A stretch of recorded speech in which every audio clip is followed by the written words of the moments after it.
जय। मैं राधा माधव के भजन से शुरू करता हूँ। आप सभी का स्वागत है। सभी को प्रणाम। राधा नील माधव जी को प्रणाम, सभी भक्तों को प्रणाम। श्रील प्रभुपाद की जय, श्रील गुरुदेव की जय। मुखम करोति वाचालम पंकुम लंघते गिरिम यत्कृपा तमहं वंदे श्री गुरु दीनतारिणम्। जय श्रील प्रभुपाद की जय। गुरुदेव।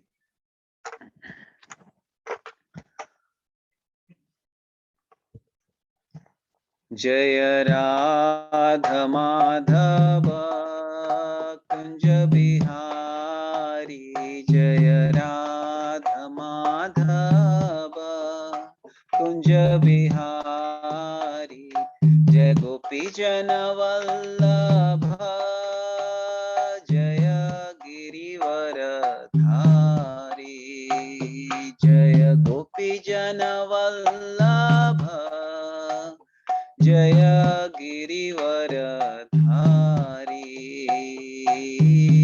यशोदानंदन ब्रज जन रंजन, यशोदानंदन ब्रज जन रंजन, यशोदानंदन ब्रज जन रंजन, यशोदानंदन ब्रज जन रंजन, यशोदानंदन ब्रज जन रंजन, यशोदानंदन ब्रज जन रंजन, जमुना तिरवनचारी, जय कुंज बिहारी, जय जमुना तिरवनचारी, जय कुंज बिहारी, जय राधा माधव, जय कुंज बिहारी, जय राधा माधव, जय कुंज बिहारी, हरे कृष्णा कृष्णा कृष्णा हरे हरे, हरे राम राम राम हरे हरे, हरे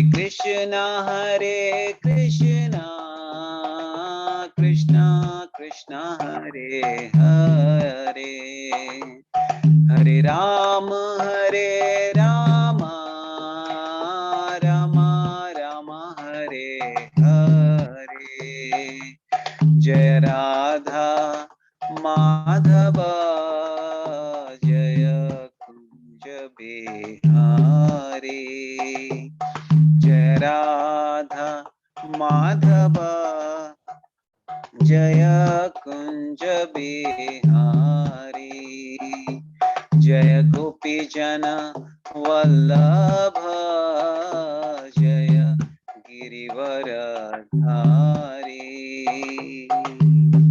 यशोदानंदन ब्रज जन रंजन, यशोदानंदन ब्रज जन रंजन, यशोदानंदन ब्रज जन रंजन, यशोदानंदन ब्रज जन रंजन, जमुना तिरवनचारी, जय कुंज बिहारी, जय जमुना तिरवनचारी, जय कुंज बिहारी, जय राधा माधव, जय कुंज बिहारी, हरे कृष्णा कृष्णा कृष्णा हरे हरे, हरे राम राम राम राम हरे हरे। जय श्री राधा माधव की जय, श्रील प्रभुपाद की जय, श्रील गुरुदेव की जय, सभी भक्तों की जय। वंश कल्पतरुभ्यश्च कृपा सिंधुभ्यैव च पतितानां पावनेभ्यो वैष्णवेभ्यो नमो नमः। श्री वैष्णव वृंद की जय, श्रील प्रभुपाद की जय, गुरुदेव की जय। आपके इस सत्र में बहुत बहुत स्वागत है। मैं महाराज जी के जो भगवत सप्ताह लेक्चर है जो उन्होंने सिडनी में 2001 में दिया था, उसके चौथे दिन की शुरुआत के का मैं उल्लेख करने का प्रयास करूंगा। मुझसे अगर कोई गलती हो जाए तो उससे क्षमा कीजिए। ये लेक्चर महाविष्णुगोस्वामी.com में भगवत सप्ताह ऑडियो सेक्शन में भगवत सप्ताह में आप क्लिक करेंगे तो वहाँ पे आपको मिल जाएगा, उसे आप जरूर सुनिए। बहुत अच्छा लेक्चर है। सारा भगवत सप्ताह लेक्चर प्रभुपाद महाराज जी ने सिडनी में 2001 में ही दिया था। और कई चीजें उन्होंने कही, जैसे कि मंदिर, अच्छा मंदिर, भगवान के लिए ऊंचा सोचना, अच्छा मंदिर बनाना, उस समय 2001 में ही उन्होंने कह दिया था, जो कि बाद में वो द्वारका मंदिर जो कि प्योर मार्बल मंदिर है और राजकोट का मंदिर का निर्माण हुआ। तो महाराज जी यही कहते हैं कि भगवान के बारे में हमें बहुत ऊंचा सोचना चाहिए। तो हम इस सत्र का शुरुआत करते हैं। ओम नमो भगवते वासुदेवाय। ओम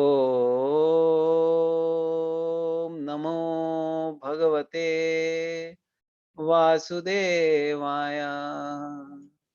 ओम नमो भगवते वासुदेवाय। नारायण नमस्कृत्य नरं चैव नरोत्तमं देवीं सरस्वतीं व्यासं ततो जयमुदीरयेत्। शृण्वतां स्वकथा कृष्ण पुण्यश्रवणकीर्तनः। हृदयन्तस्थो हि अभद्राणि विधुनोति सुहृत्सताम्। नष्टप्रायेषु अभद्रेषु नित्यं भागवत सेवया भगवती उत्तम श्लोके भक्तिर्भवति नैष्टिकी। हरे कृष्णा कृष्णा कृष्णा हरे हरे, हरे राम राम राम हरे हरे। महाराज जी चतुर्श्लोकी गीता से उन्होंने शुरू किया था और फिर कुछ माता जी जो थी वो उन्होंने 15th चैप्टर का रिसिटेशन किया था और फिर भागवतम के 1 to 3 वर्सेस का उन्होंने किया था। तो मैं संक्षेप में ये 3-4 वर्सेस रिसाइट करता हूँ। महाराज जी ये बोल रहे थे कि संस्कृत के जो वर्स हैं वो हमें हम पर असर करती हैं। वो हम भले ही उसको ठीक से नहीं समझ पाए, लेकिन वो जो शब्द हैं, शब्द का असर हम पे होता है। तो चतुर्श्लोकी गीता चैप्टर 10 वर्स नंबर 8, 4 श्लोक हैं। अहम सर्वस्य प्रभवो मत्तः सर्वं प्रवर्तते इति मत्वा भजन्ते मां बुधा भाव समन्वितः। मच्चित्ता मद्गता प्राणा बोधयन्त परस्परं कथयन्तश्च मां नित्यं तुष्यन्ति च रमन्ति च।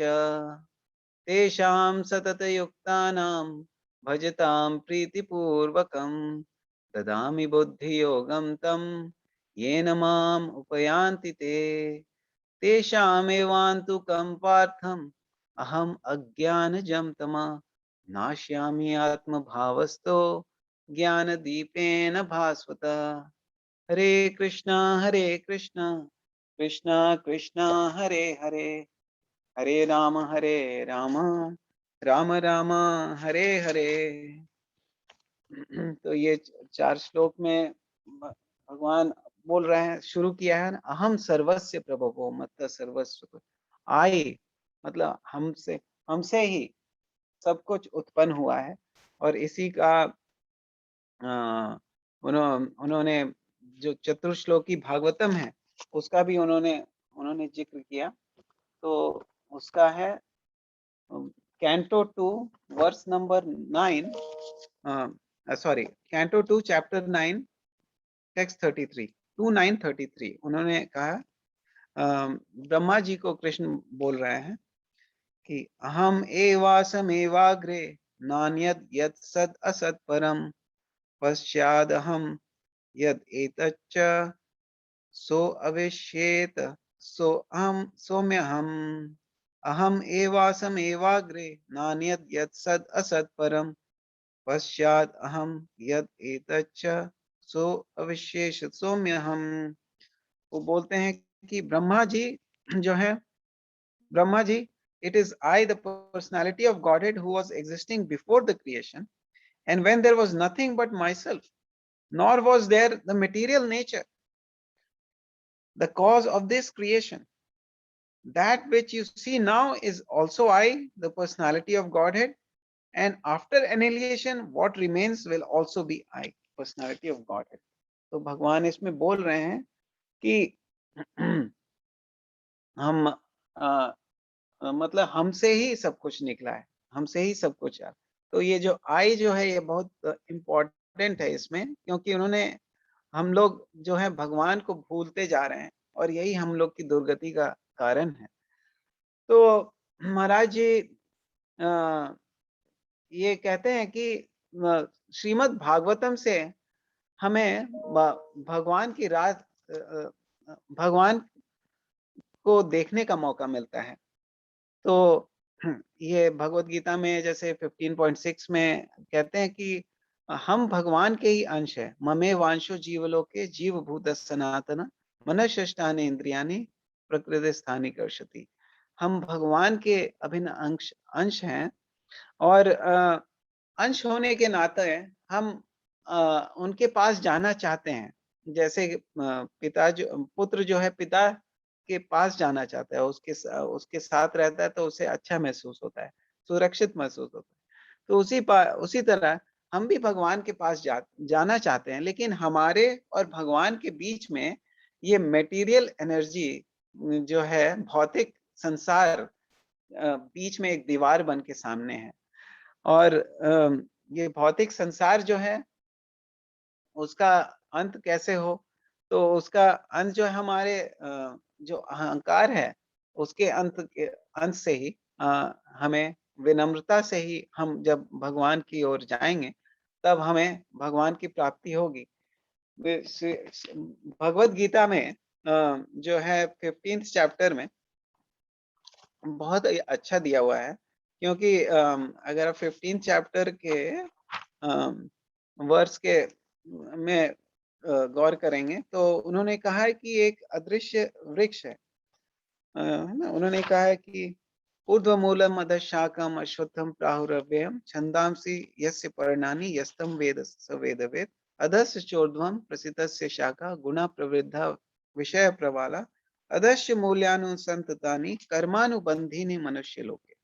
ये जो है संसार में हम जकड़े हुए हैं, और उसके बाद वो बोलते हैं कि इस जो संसार का जो बंधन है उससे कैसे छुटकारा पाए। तो उन्होंने कहा है, न रूपमस्येह तथोपलभ्यते नान्तो न चादिर्न च संप्रतिष्ठा अश्वत्थमेनं सुविरूढमूलम् असंगशस्त्रेण दृढेन चित्वा ततः पदं तत्परिमार्गितव्यम् यस्मिन् गता न निवर्तन्ति भूयः त्वमेव चाद्यं पुरुषं प्रपद्ये यत्तः प्रवृत्ति प्रसिता पुराणी। So the real form of this tree cannot be perceived in this world. No one can understand where it ends, where it begins, where its foundation is.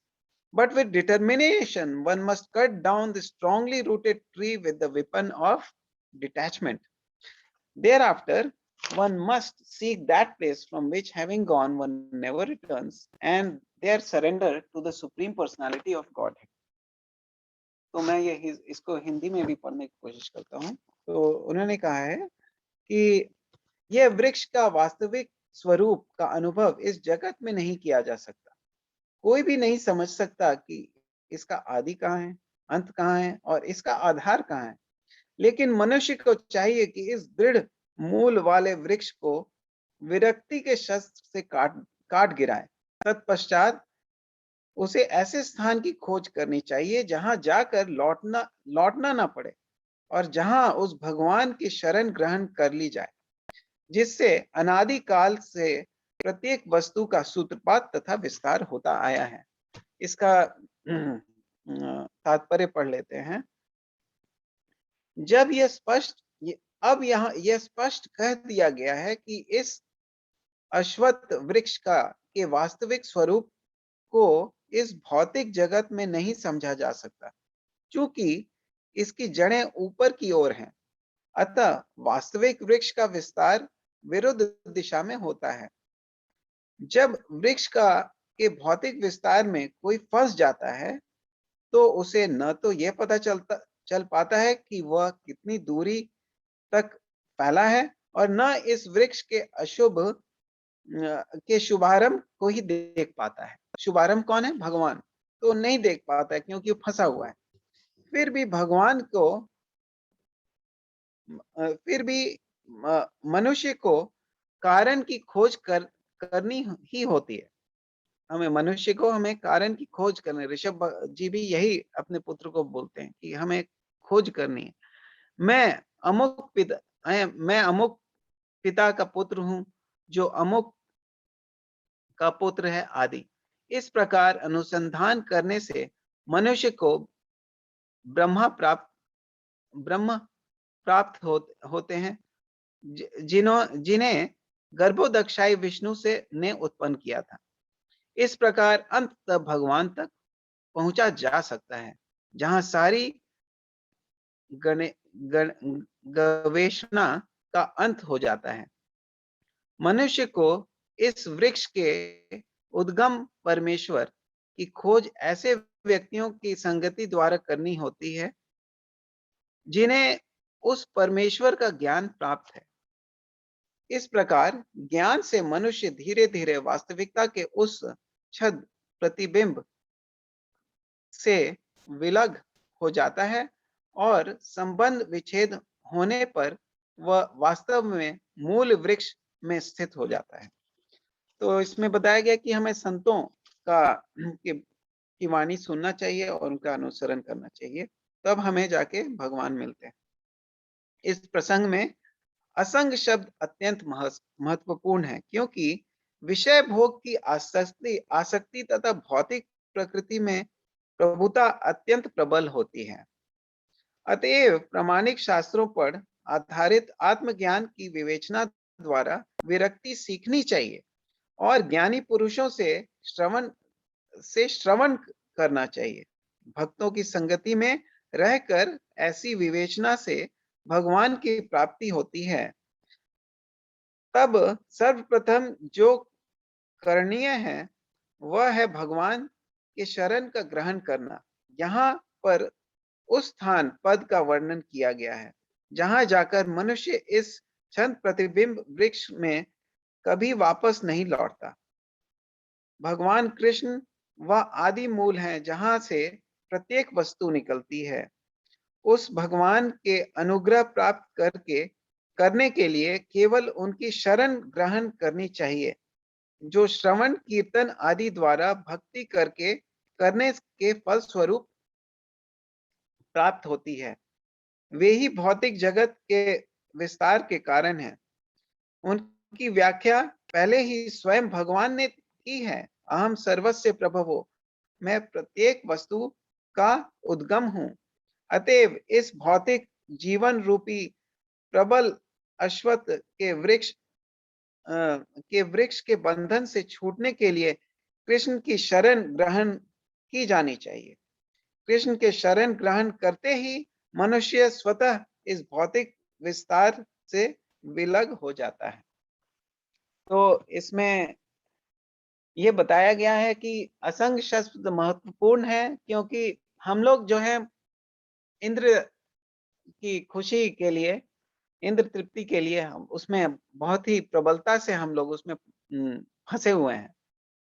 और इस इससे विरक्ति करने के लिए इसका क्या उपाय क्या है कि हमें भक्त की संगति करनी चाहिए, संतों की वाणी सुननी चाहिए और धीरे-धीरे करके हमें जो है जो मूल रूप है, मूल जड़ जो रूप है भगवान, उनके बारे में हमें ज्ञान मिलता है और उनके ज्ञान मिलते ही हमें अपने वास्तविकता का ख्याल आता है और वास्तविकता का ख्याल आता है कि भगवान ही सब कुछ है। अहम सर्वस्य भव, वो खुद ही बोल रहे हैं। तो हमें जब ये वास्तविक रूप में ये आभास हो जाता है, तब हम भगवान की सेवा में पूरी तरह से, पूरे हृदय से लग जाते हैं और यही हमें भौतिकता से दूर ले जाती है और इससे हमें वैराग्य, शुद्ध रूप से वैराग्य होता है। तो वैराग्य और भक्ति एक ही सिक्के के दो पहलू हैं, क्योंकि जब हमें भक्ति होगी तो वैराग्य स्वतः ही आ जाएगी। तो उसका मार्ग अगले वर्ष में है, निर्माण मोहाजित संग दोषा आध्यात्म नित्या विनिवृत्त कामः द्वंद्वैर विमुक्ता सुख दुख संगैर गच्छन्त्य मूढ़ा पदम अव्ययम तत्। जो झूठी प्रतिष्ठा, मोह तथा कुसंगति से मुक्त है, जो शाश्वत तत्व को समझते हैं, जिन्हें भौतिक काम को नष्ट कर दिया है, जो सुख तथा दुख के द्वंद से मुक्त हुए हैं और जो मोह रहित होकर परम पुरुष के शरणागत होना जानते हैं, वे इस शाश्वत राज्य को प्राप्त होते हैं। तो ये भगवान की ओर मार्ग का पहला जो स्टेप है, सीढ़ी का जो स्टेप है, वो है हमें झूठी प्रतिष्ठा को त्याग करना और कुसंगति से मुक्त रहना। तो महाराज जी इस संदर्भ में ये कह रहे थे कि हम भगवान के अंश हैं, अंश होने के नाते हम पिता के साथ रहना चाहते हैं, लेकिन बीच में ये बाह्य ये जगत है और ये जगत वास्तव में बहुत बड़ी भगवान की शक्ति है। लेकिन संत कहते हैं कि इस जगत ये बहुत दुखदाई है और अस्थायी है, अशाश्वतम है और दुखालयम से भरा है, दुख का आलय से है, दुख का आलय है। तो तो ये जो जगह है, ये हमारी स्थायी घर नहीं है। हमारा जो स्थायी घर है वो भगवान का धाम है और वो भगवान का धाम, हम भगवान की नाम ले लेकर, उनकी कथा सुनकर में रुचि रख के हम उसकी ओर अग्रसर हो सकते हैं और उसी में हमें अत्यंत सुख मिलेगा, क्योंकि ये मार्ग ही बहुत ही सुखमय है। सुसुखम कर्तुम अव्ययम, 9th चैप्टर में भगवान बोलते हैं कि ये जो मार्ग जो है भक्ति का मार्ग ही बहुत ही सुखी है और अंत कितना सुखी होगा, ये उसका तो कोई हम केवल उसके भक्तों द्वारा उसकी गणना सुन सकते हैं कि कितना सुखी है वहां पे।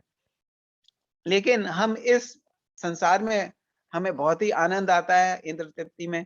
तो भगवान महाराज कहते हैं कि हमें ये जान लेना चाहिए कि हमारा स्थान यहाँ अस्थायी है, हमें जाना है, हमें यहाँ से जरूर जाना है, हमें इस जगत से एक दिन मरना, यहाँ से मरना है और जाना है। तो ये कोई ना कोई बीमारी आ जाएगी, महामारी आ जाएगी, हार्ट अटैक हो जाएगा, स्ट्रोक हो जाएगा, मृत्यु आनी ही है, एज श्योर एज डेथ। तो यहाँ से तो हमें जाना ही है। जैसे भजन भी है, कमल दल जल जीवन तलमल।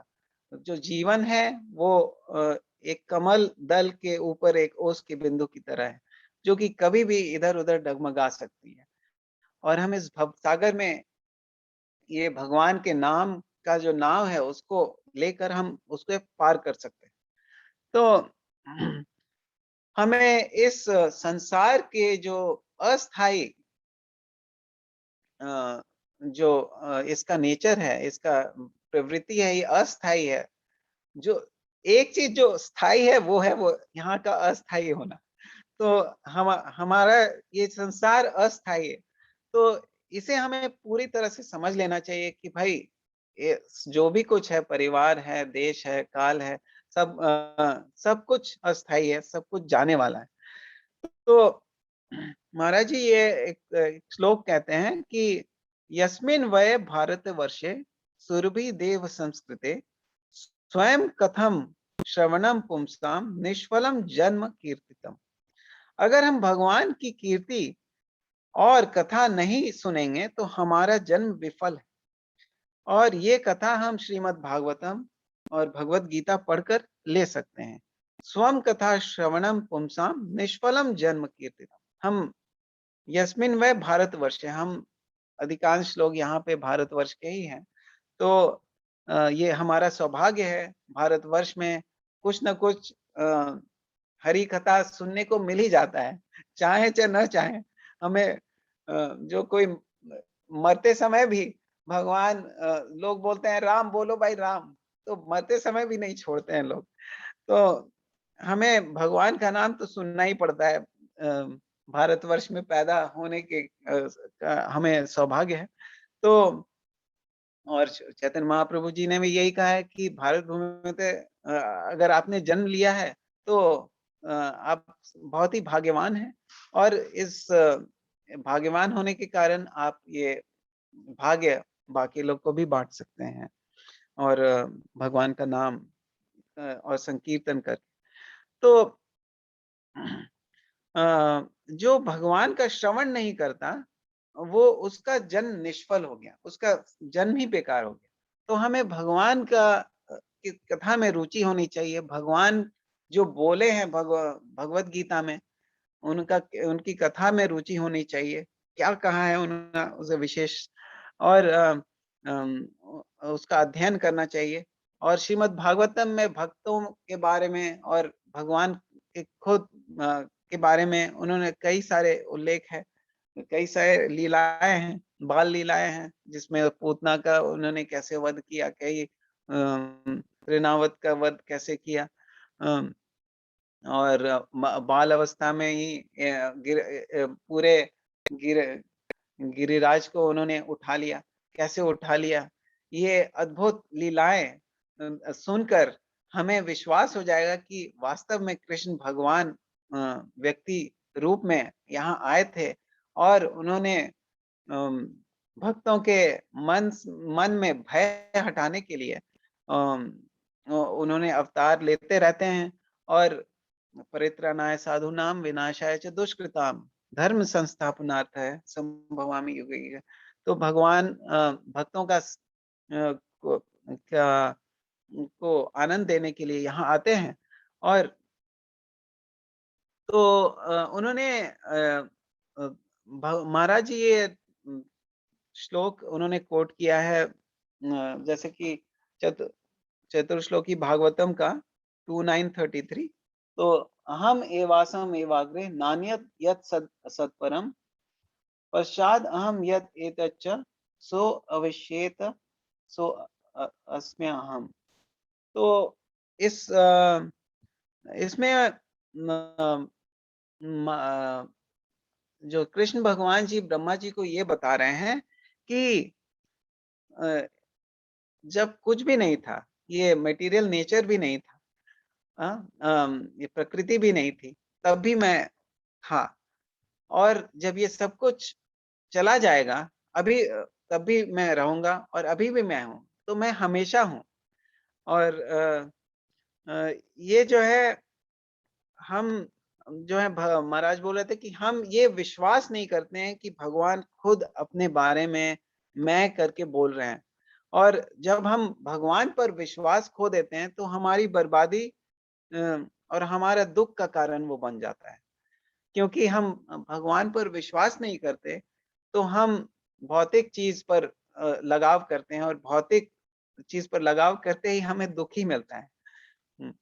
तो 1522 में भी यही है कि दुख का कारण हमें बन जाता है। तो हमें भगवान की महत्ता को समझना है। उन्होंने कहा है 7:7 भगवत गीता में कि मत्त परतरम न अन्यत् किंचिद अस्ति धनंजय। मयि सर्वम इदम प्रोतम सूत्रे मणिगणा एव। तो मतलब परतरम नान्यत, उनसे बड़ा, उनसे विशेष, उससे उनसे बेहतर कुछ भी नहीं है। और ये हमें समझ लेना चाहिए और उनकी शरण ग्रहण करना चाहिए। अगर हम विनम्रता से भगवान के पास जाएं और कहें कि मैं आपका हूँ, कृपा करके हमारी रक्षा कीजिए, हमारा हमारा ख्याल कीजिए और सभी लोग का भी ख्याल कीजिए, तो वो भगवान हमें शरण देंगे और हमारे हमारे जीवन को सफल करेंगे। भले ही हम उसके अधिकारी नहीं हैं, लेकिन भगवान दयालु हैं, परम दयालु हैं और भगवान के भक्त परम दयालु हैं। तो वे हमें ज़रूर मौका देंगे कि हम कोशिश करें भगवान के पास आने की। तो भारतवर्ष में जन्म हुआ है, ये हमारी बहुत बड़ा सौभाग्य है और इसे हमें बेकार नहीं करना है। हमें जीवन को भगवत कथा सुनकर उसे सफल करना है। नहीं तो हमारा जीवन क्या है होता है, 9.12 भगवत गीता में, मोघाशाम मोघ कर्माणो मोघ ज्ञान विचेतसा राक्षसी आसुरीम चैव प्रकृतिम मोहितिम श्रिता। तो मोघ हमारी जितनी भी आशाएं हैं, मोगाशा मोघ कर्माणो जितने भी कर्म हैं, मोघ ज्ञान जितना भी ज्ञान है, सब विफल हो जाता है। इसलिए क्यों? क्योंकि हम प्रकृति जो कि पूरा जो जो अस्थाई है उसके पीछे पड़े हुए हैं। और इसीलिए उन्होंने ये ऋषभ देव ने 555 में कहा है, श्रीमद् भागवतम 555 में उन्होंने कहा है, परा पराभावस्तावद अबोध जातो यावन्न जिज्ञासत आत्मतत्त्वम् यावत् क्रियस्तावदिदं मनोवै कर्मात्मकं येन शरीरबद्ध। पराव भाव, महाराज बोलते हैं ये क्या है, हार होती है, हमारा डिफीट होता है। परा अभाव, जब हम जो परा है, जो भगवान है, उससे अभाव कर लेते हैं, उससे अलग हो जाते हैं, तो क्या होगा, हमारा हमारा हार हो जाता है। जिस तरह से पेड़ है, उससे एक तना अलग हो जाए तो वो सूख के गिर जाए, तो उसी तरह से जब हम भगवान से छिन्न भिन्न हो जाते हैं, उससे अलग हो जाते हैं, तब पराव भाव, तो हमें दुख मिलता है, हमारे हमारी हार हो जाती है। पराव भाव तावद अबोध जातो, और ये क्यों होता है? क्यों? हमारे अबोध, हमारे अज्ञान के कारण होता है। यावन ये जिज्ञासु आत्म तत्वम, हमें चाहिए कि हमें आत्म तत्व, हम कौन है? हम शरीर नहीं है, हम आत्मा है, भगवान, और हमारे अंदर परमात्मा है। ये आत्म तत्व का ज्ञान जब हम कोशिश करते हैं उसे जानने के लिए, जैसे 213 में बहुत आसानी से कहा गया है कि देहिनो अस्मिन् यथा देहे कौमारम यौवनम जरा तथा देहांतरम प्राप्तिर धीरस्तत्र न मुह्यते। ये तो हमारे जीवन में हम स्वयं अनुभव कर सकते हैं कि हम ये शरीर नहीं है, हम इससे कुछ परे हैं। तो तो आत्म तत्वम जब हम करते हैं, तब यावत क्रिया, और ये जो हम जो क्रिया करते हैं, फ्रूटिव एक्टिविटी करते हैं अपने इंद्रिय सुख के लिए, तो इदम मन, तो इसका मीनिंग ये है कि as long as one does not inquire about the spiritual values of life, one is defeated and subjected to miseries arising from ignorance. Be it pious or sinful, karma has a resulted actions. If a person is engaged in any kind of karma, his mind is called karmatmaka, colored by fruitive activity. As long as the mind is impure, consciousness is unclear, and as long as one is absorbed in fruitive activity, he has to accept the material body. तो इसमें emphasis Rishabh Dev ji ये बता रहे हैं कि हमें spiritual value की ओर जाना चाहिए, न कि हमें अज्ञानवश अपने कर्म बंधन में फंसना चाहिए। जैसे 3.9 में भी कहा गया, यज्ञनाथात कर्मणो अन्यत्र लोकोयम कर्म बंधन तदर्थम कर्म कौन्तेय मुक्त संग समाचार। तो हमें यज्ञ पुरुष की आराधना करनी चाहिए और इंद्र तृप्ति की ओर जाएंगे तो उसे हमें दुख ही मिलेगा, योनिषु दुख की योनि मिलेगी। तो हमें जिज्ञासा होनी चाहिए, आत्म तत्व क्या है इसकी जिज्ञासा होनी चाहिए। तो ये जिज्ञासा ये हमें होनी चाहिए, लेकिन ये वैराग्य तो फिर महाराज आते हैं वैराग्य के ऊपर कि वैराग्य क्या है। वैराग्य हमें कई बार हो जाता है इस जीवन में और वो अस्थाई वैराग्य कहलाता है। जैसे कि कोई किसी के मरने पर हम जाते हैं श्मशान घाट, तो हम देखते हैं कि शरीर जल रहा है और लोग रो रहे हैं और दुख का माहौल है। तब हमें एहसास होता है कि भाई हमें भी ये दिन देखना पड़ेगा। सभी को सब कुछ ही अस्थाई है और जीवन से विरक्ति हो जाती है। तो ये एक तरह का वैराग्य है। और जैसा पिछले सत्र में कहा कि जब माँ के गर्भ में बच्चा रहता है और 7-8 महीने 6-7 महीने के बाद उसे जब एहसास होने लगता है, उसे बहुत कष्ट होता है, तो भगवान से विनम्रता पूर्वक तीव्रता से प्रार्थना करता है कि मैं जब निकलूंगा यहाँ से तो मैं आपकी बहुत आराधना करूंगा और जीवन को सफल बनाऊंगा। लेकिन वो वैराग्य जन्म होते ही वो भूल जाता है, तो स्थायी वैराग्य नहीं है। तो ये हम स्थायी वैराग्य कैसे पाएंगे, ये सोचने का विषय है। और ये महाराज इसमें बताते हैं कि हम स्थायी वैराग्य कैसे पा सकते हैं। तो महाराज ये बोलते हैं कि हमें वर्ण और आश्रम के मुताबिक हम कहाँ पे स्थित हैं ये समझ लेना चाहिए। वर्ण क्या है? वर्ण जो कि आपके कर्म, आपके की इच्छा जिस तरह की होती है, ब्राह्मण, क्षत्रिय, वैश्य और शूद्र, कर्म की इच्छा जिस तरह से होती है उस हिसाब से आप किसी वर्ण में स्थित होते हैं। और आश्रम जैसा आपका शरीर का देह की आयु होती है उस हिसाब से उस आश्रम में आप स्थित रहते हैं। तो वर्ण और आश्रम के हिसाब से आप किसमें स्थित है वो निश्चय कर लेना चाहिए और उस वर्ण और आश्रम के अनुसार हमें अपना कर्म इस प्रकार करना चाहिए ताकि हम भगवान की याद हमेशा करते रहें। तो तब हमें जो है स्थायी वैराग्य आएगा। वैराग्य का मतलब लापरवाही नहीं है। ये नहीं है कि वैराग्य हो गया, अब मैं कुछ नहीं करूंगा, घर से अलग हो जाऊंगा, एक कमरे में बैठा रहूंगा और भगवान घर के कार्य में कुछ नहीं करूंगा। ऐसे वैराग्य होने से रहा, क्योंकि हमें भूख तो लगेगी, हमें कर्म तो करना ही पड़ेगा और हम किसी पर निर्भर होना ही पड़ेगा। तो इसलिए हमें अपना कर्म बहुत अच्छे से निभाना है। महाराज बोलते हैं कि हमें वैराग्य अगर हम समझ जाएं तो हमें कर्म वो हमें बाध्य करेगी कि हम अपना कर्म बहुत अच्छे से करें, बहुत अच्छे से करें। तो वैराग्य का मतलब है कि भगवान के ये समझ लेना कि सब कुछ भगवान की इच्छा से हो रहा है।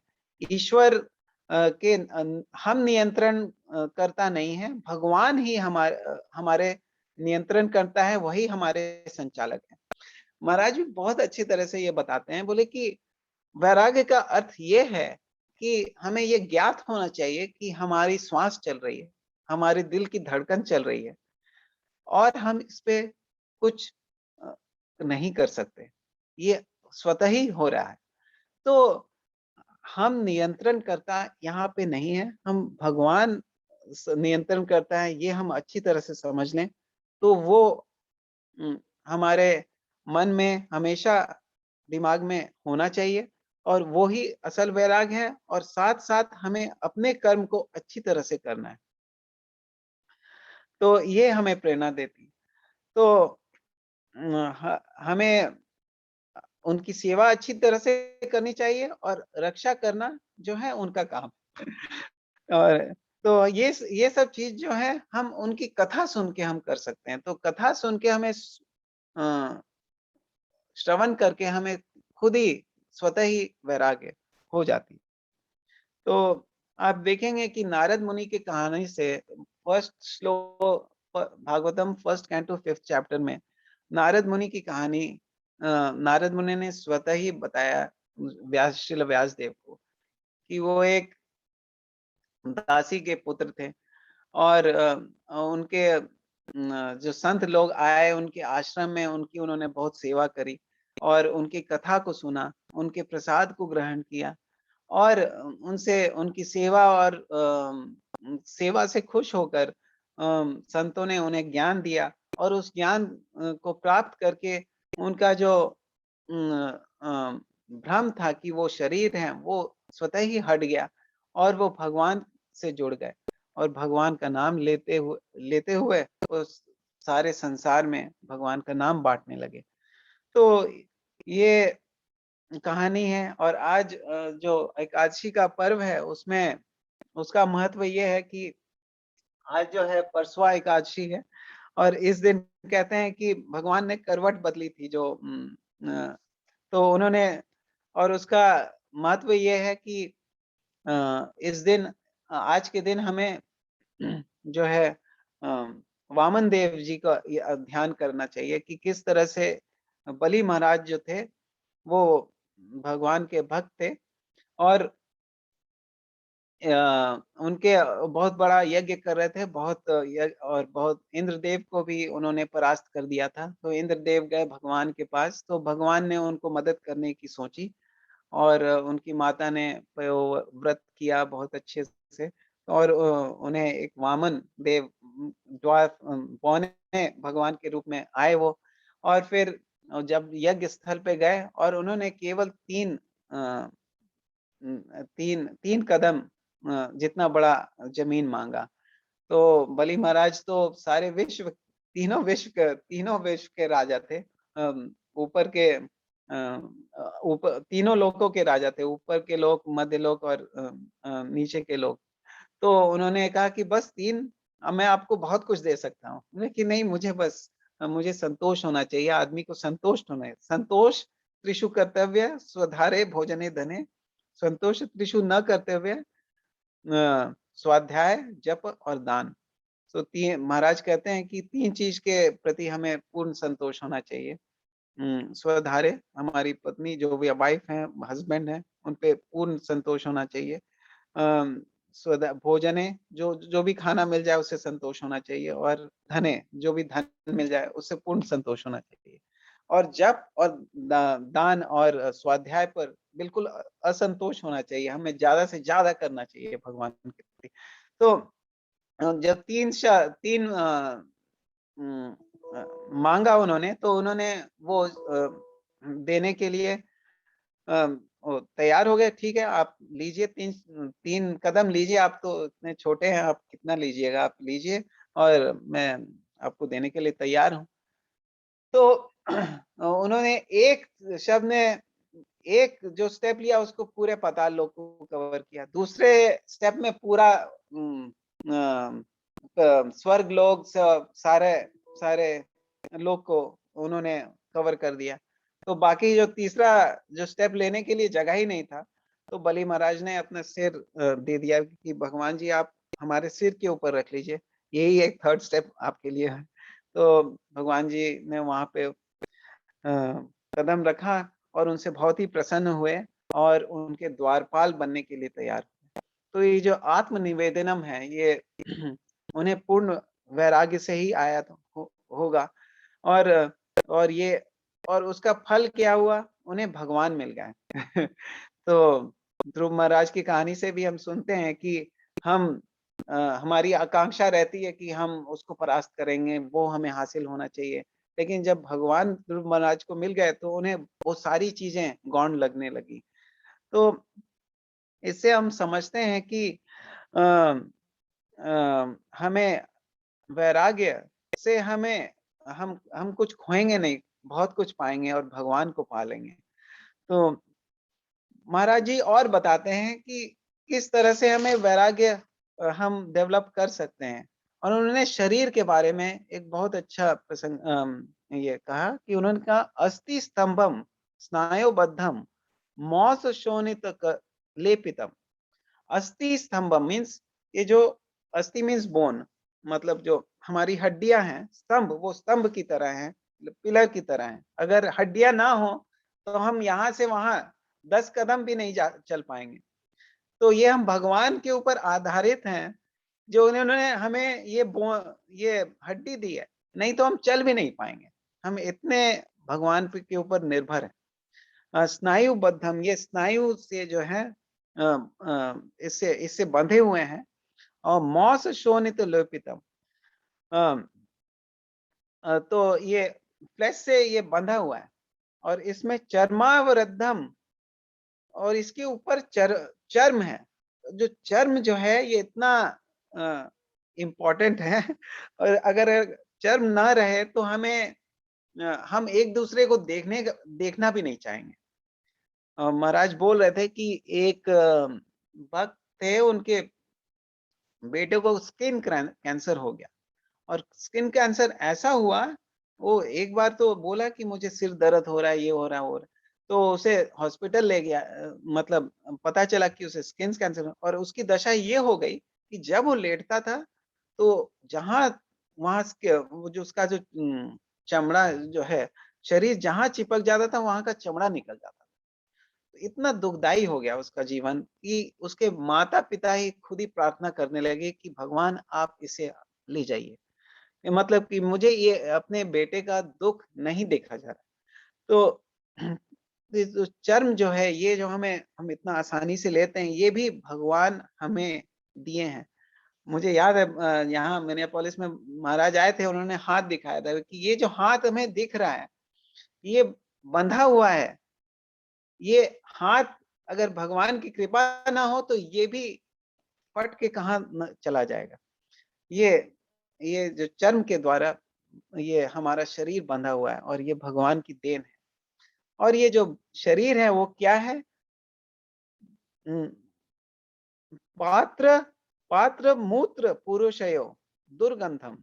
ये जो शरीर है ये एक झोले की तरह है, जिसमें कि मूत्र और पात्र, जो टट्टी पेशाब, ये सबसे भरा हुआ है।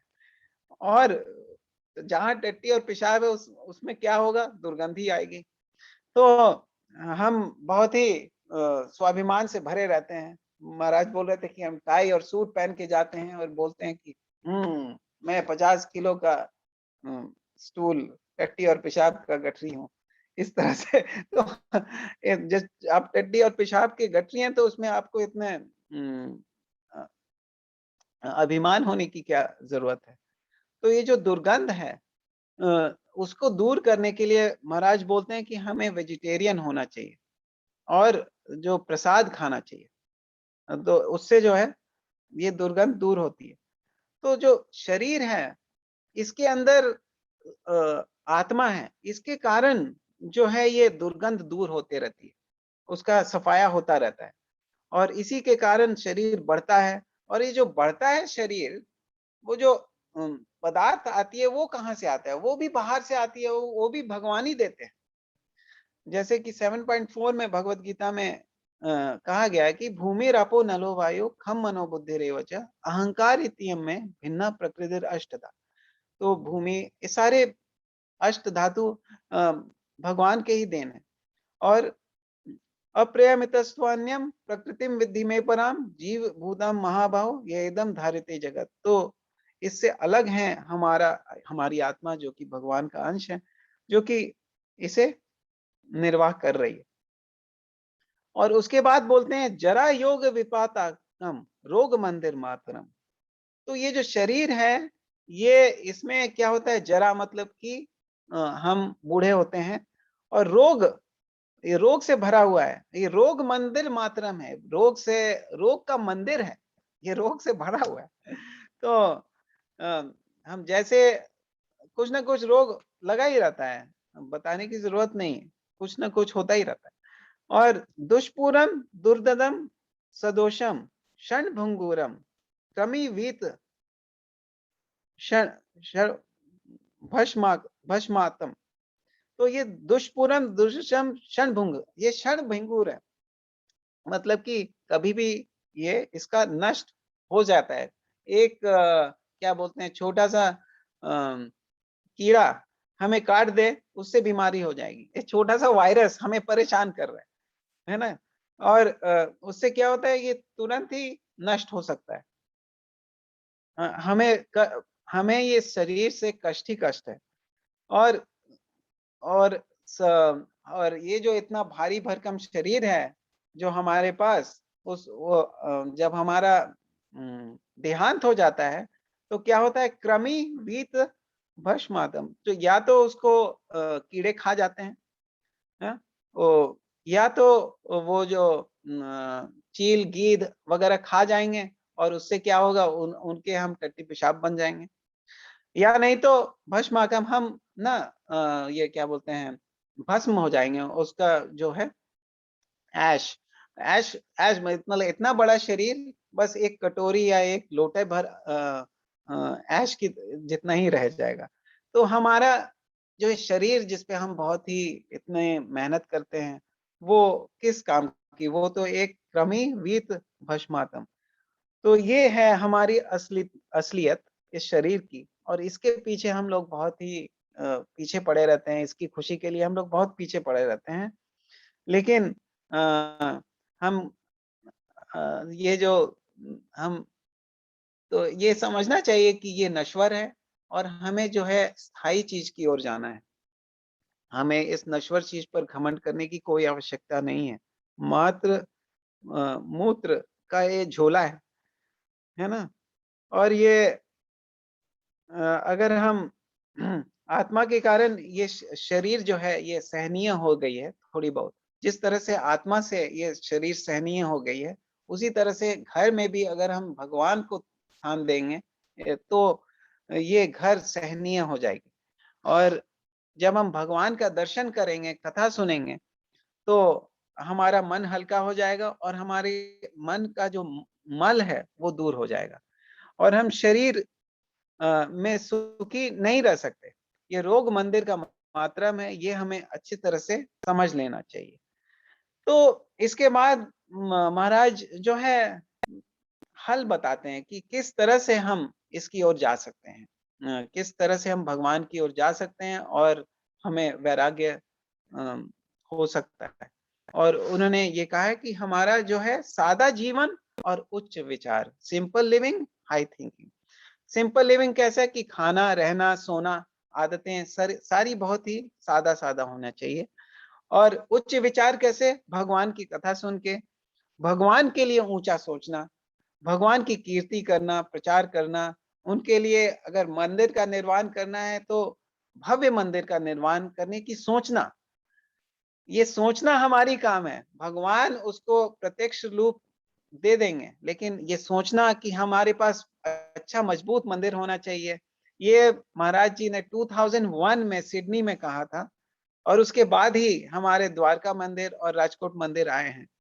और आप सोच सकते हैं कि भगवान महाराज की सोच कितनी ऊंची होगी भगवान के बारे में, महाराज के लिए, महाराज के मन में, कि उन्होंने इतने सुंदर मंदिर का निर्माण किया, जो कि इस्कॉन में एक मिसाल बन गया है कि मार्बल टेम्पल कहीं और नहीं। तो अ, और महाराज जी बोलते हैं कि द्वारका का जो मंदिर है, जो वहां पे जो ओरिजिनल मंदिर है, वो 4000 साल पुराना है। और वो ये हमें याद दिलाती है कि हम भगवान का जो स्थान है वो बहुत स्थायी है, और इससे हमें भगवान पर विश्वास और बढ़ जाता है। तो महाराज जी दूसरे बात ये बोलते हैं कि एक बार क्या हुआ कि तो हम इस सादा जीवन, उच्च विचार, इस तरह के मार्ग पे हम कैसे जाएं, तो हमें गुरु का आश्रय लेना चाहिए।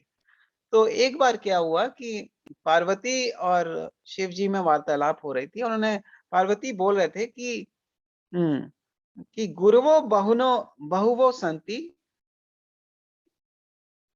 शिष्यस्त विपत हरक। तो पार्वती जी पूछ रही थी कि असल गुरु कौन है, हम कैसे पहचाने असल गुरु को जो हमारी मार्गदर्शन दे सके इस मार्ग पे। क्योंकि भौतिक विद्या तो सभी को मालूम है, लेकिन आध्यात्मिक विद्या बहुत कम लोग को मालूम है। तो शिव भगवान उन्होंने कहा कि गुरुवो बहुतो संति शिष्यस्त विपत हरक। मतलब कई गुरु हैं जो कि क्या करते हैं, शिष्य के विपत, जो उनकी जो धन है उसको हर लेते हैं। लेकिन सदगुरु दुर्लभ देवी शिष्यस्त संताप हरक।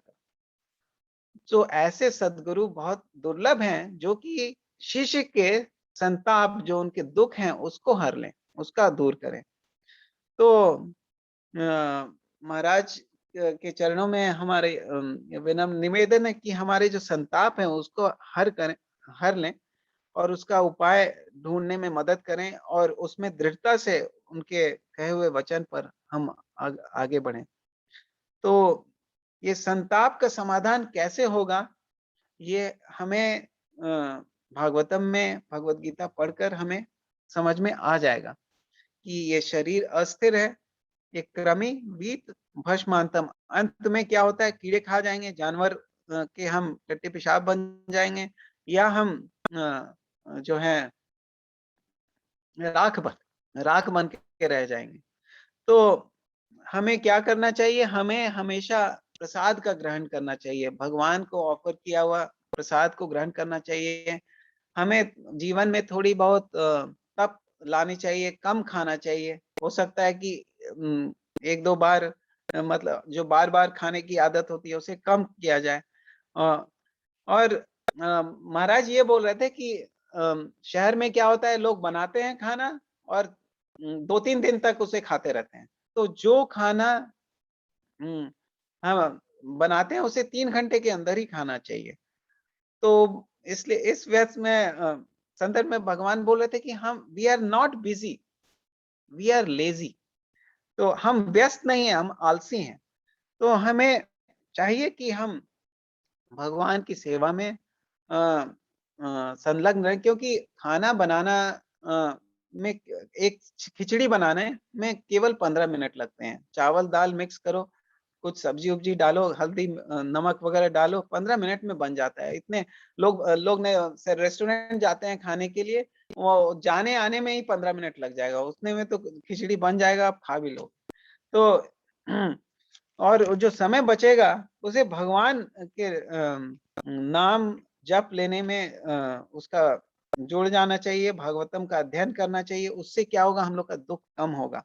और हमें भक्ति को सरल रखना चाहिए। महाराज बोलते हैं सरल भक्ति सबसे अच्छा है। और शिष्टाष्टकम में भी उन्होंने कहा है चैतन्य महाप्रभु जी ने कि नामना मकारी बहुधा निज सर्व शक्ति तत्रार्पिता नियमित स्मरणेन काला एतादृशी तव कृपा भगवन ममापि दुर्दैवम यदृशम यह जानी नानुरता।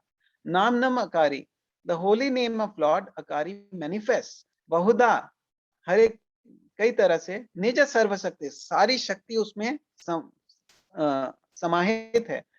तत्रार्पिता निर्मित नियमित स्मरणे न काला, मतलब इसमें कोई नियम नहीं है, कोई रेस्ट्रिक्शन नहीं है। आप कभी भी कहीं भी कार में जा रहे हो, नहा रहे हो, आप कुछ भी कर रहे हो, आप कभी भी भगवान का नाम लेते जाइए। ये बहुत ही सरल उपाय है और इससे क्या होगा, आपको भगवान में रुचि बढ़ेगी। लेकिन हमें चैतन्य महाप्रभु विनम्रता से हमारी हमारे सिचुएशन को देखते हुए बोल रहे हैं कि हमें तो उस पर अटैचमेंट ही नहीं है, मतलब हमें भगवान में रुचि नहीं है, हमें उस पर आसक्ति नहीं है।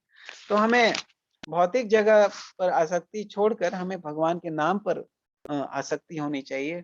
और अंत में महाराज जी यही बोलते हैं कि प्रभुपाद जी को देखिए, प्रभुपाद जी एक ही व्यक्ति थे और उन्होंने इतना कुछ किया। तो हमारे जो यूथ हैं वो उनसे शिक्षा ले सकते हैं कि एक व्यक्ति जब इतना कुछ कर सकते हैं, आज हरे कृष्णा का नाम सारे विश्व में सब कोई जानता है और इससे हमारी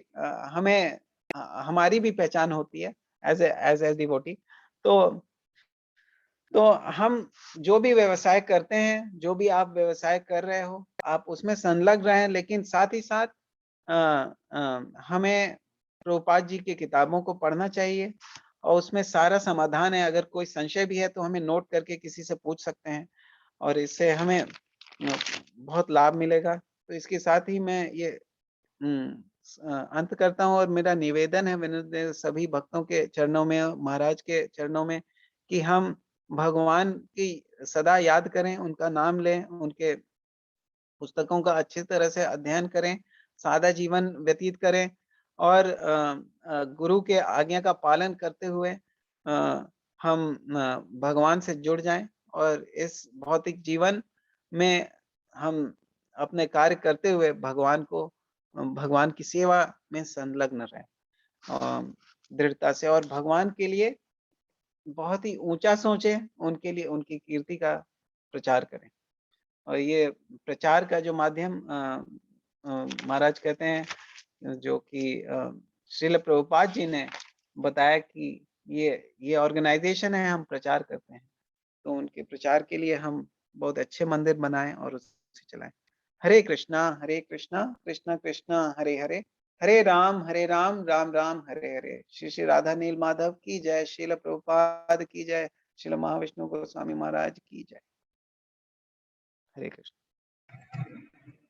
हरे कृष्णा। किसी का कोई प्रश्न या कमेंट हो, then you can raise your hand, we will unmute you and then you can ask question.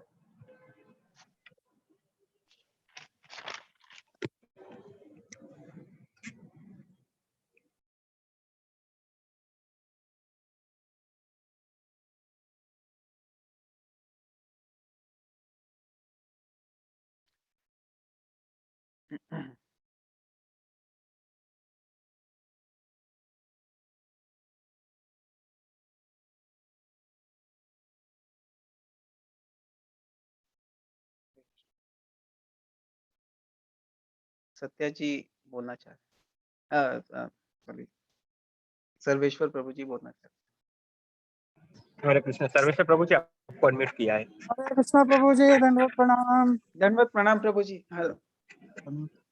तो बहुत ही सुंदर रहा आज, आपने हम लोगों के चेतना को फिर से एक बार खोल दिया है कि तो हमारा वास्तविक अस्तित्व क्या है। हम लोग जो देहात में लगे हुए हैं, इससे कैसे छुटकारा मिलना चाहिए। बड़ा अच्छा मुझे लगा आपने जो पराभव शब्द की व्याख्या की।